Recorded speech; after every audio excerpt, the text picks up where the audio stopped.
Hi, my name is Sage Bernetovich, and I work at Holyoke Community College.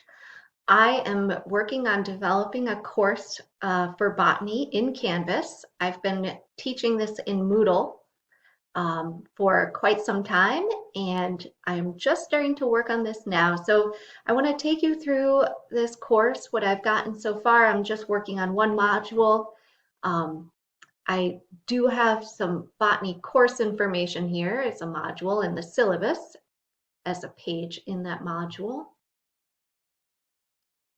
This has instructor information, contact information, course description, as well as required texts, learning outcomes, teaching methods, class assignments, quizzes, and how grades are broken down.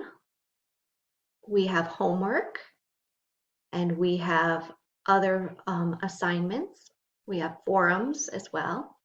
A note about accommodations in the classroom for students with disabilities, classroom civility, policy on cheating, and then a weekly schedule.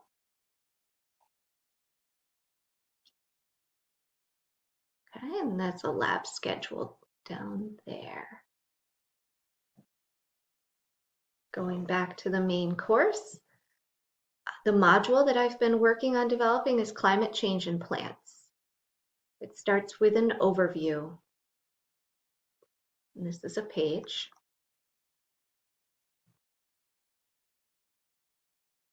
I find it important to have images on each page or a video on each page, something to grab the student's attention.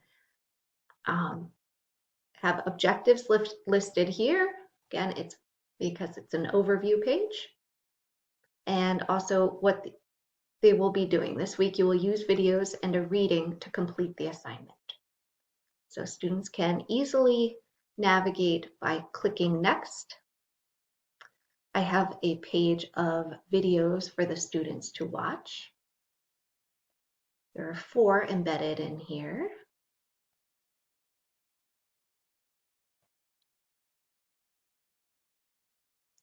The next is a file. I added a file that is a PDF that students can read within Canvas. They don't have to click out of Canvas.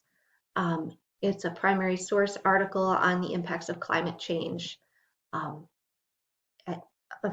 how it affects secondary chemical production in high altitudes.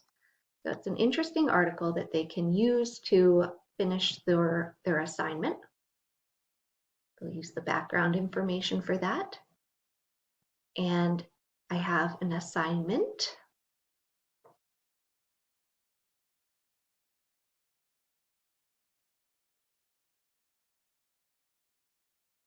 Images are, it's noted where the images are from.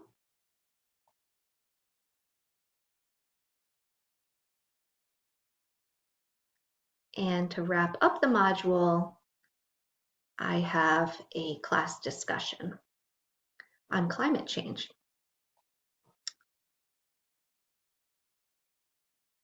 This module will be equivalent to 1 week of work in an online course. So students will be doing that amount of work, probably 3 hours or so, interacting with the material. Thank you for watching, and have a great day.